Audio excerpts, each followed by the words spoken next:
स्वयंपाकात स्वादाची जान, डीएम मसाले तुमच्या घराची शान। छत्रपती शासन महिला गृह उद्योग कबनूर इचलकरंजी घेऊन येत आहेत अस्सल परंपरेची मराठमोळी चव म्हणजेच डीएम मसाले। मटन मसाला, चिकन मसाला, धणे पावडर, गरम मसाला, बिर्याणी मसाला, तिखट चवदार मसाले आणि चटणी म्हणजेच डीएम मसाले। तर आजच आपल्या जेवणाची रंगत वाढवण्यासाठी केमिकल विरहित डीएम मसाले, गृहिणींच्या मनातले मसाले आणि चटणी अवश्य वापरा। डीएम मसाले महिला बचत गटाद्वारे करणारे स्वच्छ माफक दरामध्ये म्हणजेच डीएम मसाले। संपर्क दिव्याताई मगदूम, मोबाईल 91 30 80 22 55।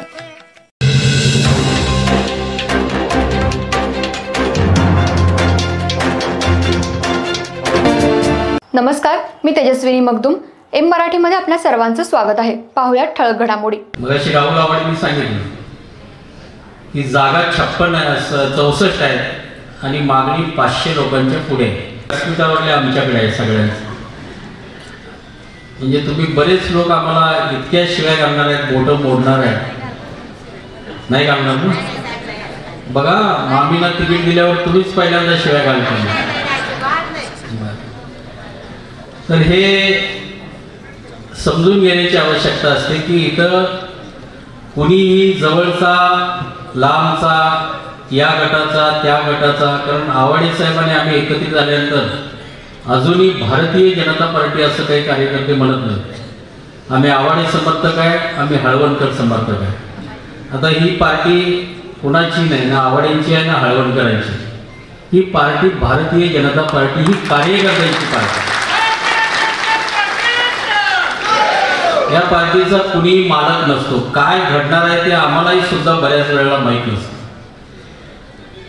आणि त्यामुळे आपल्यातल्या काही लोकांच्या मनामध्ये अजूनही काही जर मतभेद असतील की ह्यांच्यात हळवणकरांच्यात आणि आवड यांच्यातल्या काही आतल्या भानगडी असतील, ते एकमेकाला काहीतरी सांगून आम्हाला तिकीट मिळेल, तर त्या संभ्रमात कोणी राहू नका। आवड यांचं आणि आमचं एकमत आहे, एक मताने आम्ही उमेदवार फायनल करणार आहेत। आवाडे साहेब बरोबर आहे ना? आहेत म्हणतात, आहे म्हणतात आवाडे साहेब।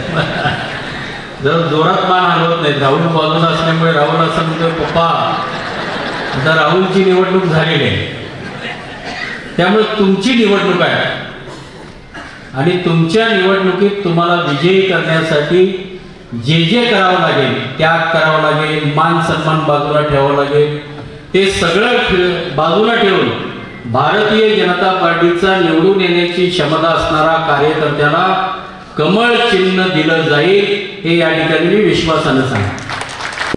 तो आपला उमेदवार।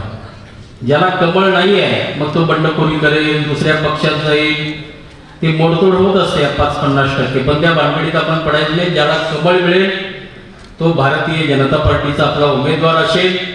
आणि मगाशी सगळ्यांनी सांगितल्याप्रमाणे मी ताईंना आपल्या वतीनं आश्वस्त करतो की येणारी महापालिका जानेवारीमध्ये होणार आहे। अजून वेळ आहे, आतापासूनच काही लोकांच्या गर्दी झाल्या, आम्हाला तिकीट द्या वगैरे सगळे फॉर्म भरायचं चालू आहे। मी म्हटलं जानेवारीमध्ये जरा थांबा। आता एक राज्याचा सर्वे झालाय, मुख्यमंत्र्यांनी केलाय।